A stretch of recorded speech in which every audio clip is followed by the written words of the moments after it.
विश्व के सभी मेरे साथियों को राजरत्न अम्बेडकर की ओर से जय भीम, नमो बुद्धाय।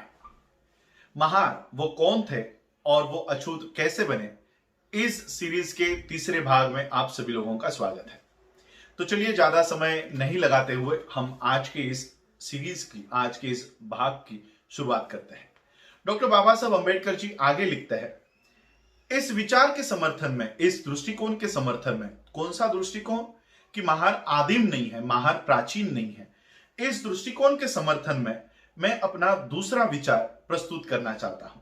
और यह विचार अभिवादन के शब्द से संबंधित है और यह महारों के लिए विशेष है। महारों द्वारा अभिवादन करने के लिए जो शब्द का प्रयोग किया जाता था, जिस शब्द का इस्तेमाल किया जाता था, वो शब्द है जोहार। और निस्संदेह से ये संस्कृत शब्द योद्धार का दूषित शब्द है, दूषित रूप है। यह सभी को पता है कि प्राचीन समय में ब्राह्मणों और क्षत्रियों द्वारा अलग अलग शब्दों का प्रयोग अभिवादन करने के लिए किया जाता था। ब्राह्मण अभिवादन करने के लिए नमस्कार शब्द का प्रयोग किया करते थे और क्षत्रिय योद्धार शब्द का प्रयोग किया करते थे। अब यह कल्पना करना भी मुश्किल है कि अगर महार निचले जाति के वर्ग के लोग होते तो उन्हें योद्धार शब्द का प्रयोग करने की अनुमति कैसे दी गई होती, और अगर वो आदिम या आदिवासी समुदाय के लोग होते तो चमारों और मांगों का अभिवादन करने का शब्द बहुत ही अलग है, बहुत ही भिन्न है, जिसका दूर दूर तक क्षत्रियों की स्थिति से कोई संबंध नहीं है। मांग फरमान शब्द का इस्तेमाल अभिवादन करने के लिए किया करते थे, जिसका मतलब होता है आदेश या आज्ञा। चमार डफराव शब्द का प्रयोग किया करते थे, जिसका उत्पन्न कहां से हुआ है यह बताने के लिए मैं असमर्थ हूं। लेकिन सच्चाई यही है कि महार जोहार शब्द का इस्तेमाल अभिवादन के तौर पर किया करते थे। और जैसा कि मैंने पहले कहा कि यह शब्द केवल क्षत्रियों द्वारा ही अभिवादन करने के लिए इस्तेमाल में लाया जाता था।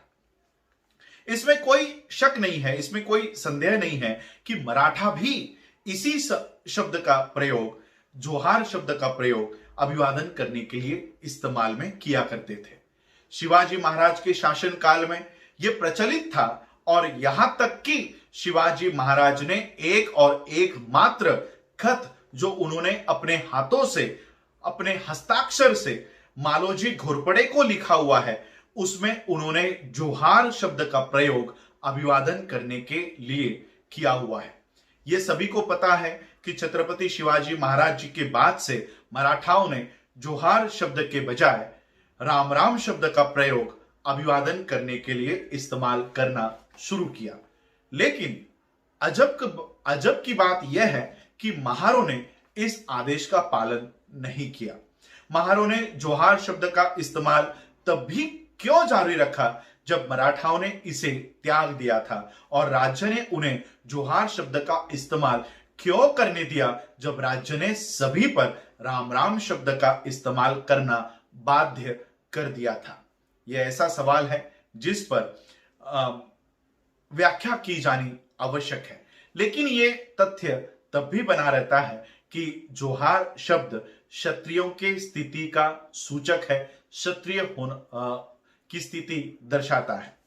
एक बात है जिस पर ध्यान आकर्षित किया जाना चाहिए, क्योंकि यह उस दृष्टिकोण का विरोध करता है जिसका मैं समर्थन कर रहा हूं कि महार आदिम नहीं है, आदिवासी नहीं है, मूल निवासी नहीं है, और वास्तव में वो मराठा समुदाय से थे और एक समय में क्षत्रिय के रूप में जाने जाते थे।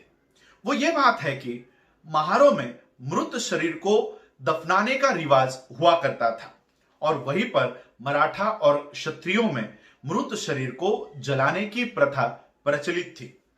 मृतकों को दफनाने के इस रिवाज के अस्तित्व को स्वीकार किया जाना चाहिए, लेकिन इस रिवाज के अस्तित्व को स्वीकार करने के लिए उसे निष्कर्ष के रूप में स्वीकार नहीं किया जाना चाहिए। सबसे पहले यह संकेत मौजूद है कि मृतकों को दफनाने का यह रिवाज मूल नहीं था, ये ओरिजिनल नहीं था, लेकिन महारों के बीच मूल रिवाज मृतकों को जलाना ही था। ये इस तथ्य से समर्थित होता है कि भले ही महार मृतकों को दफनाते थे, लेकिन वो कब्रिस्तान में शव के साथ अंगार और जलता हुआ कोयला एक मिट्टी के बर्तन में लेके जाते थे। इस तरह के कृत्य का कोई उद्देश्य रहा होगा और लाश को जलाने के लिए आग का उपयोग करने के अलावा इसका और क्या उद्देश्य हो सकता था। मृतक को जलाने के बदले मृतक को दफनाने की प्रथा महारों के बीच कैसे स्थान प्राप्त किया, इसका सटीक कारण देना कठिन है, मुश्किल है। लेकिन ऐसा लगता है कि मृतकों को दफनाने की प्रथा महारों पर बाद में थोपी गई होगी जब उनकी स्थिति में गिरावट आई होगी और वो अछूत बन गए थे। इस तथ्य के लिए पद्म पुराण से काफी सहयोग प्राप्त होता है।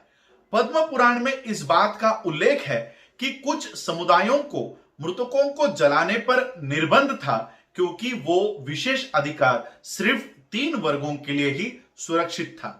यदि यह सही है तो मृतकों को दफनाने का रिवाज इतने सारे सबूतों को पछाड़ सकता है, जो ये बताता है कि महार आदिम नहीं है और पुराने समय में वो मराठा वंश के थे और क्षत्रिय स्थिति के रहे होंगे, ये वो दर्शाता है।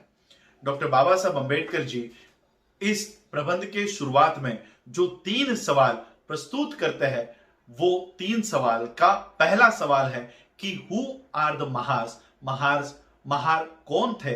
उसका पहला जवाब डॉक्टर बाबा साहब अंबेडकर जी यहां पर देते हैं। डॉक्टर बाबा साहब अंबेडकर जी इसी ग्रंथ में दूसरा सवाल प्रस्तुत करते हैं और वो सवाल है कि महार गांव के बाहर क्यों रहने लग गए थे। बाहर, why do they live outside the village, Mahar गांव के बाहर क्यों रहते थे, इसका जवाब हम देखेंगे अगले एपिसोड में। आज आप लोगों ने मुझे सुना, उसके लिए आप सभी लोगों का आभार, धन्यवाद। जय भीम, जय भारत, जय बुद्ध।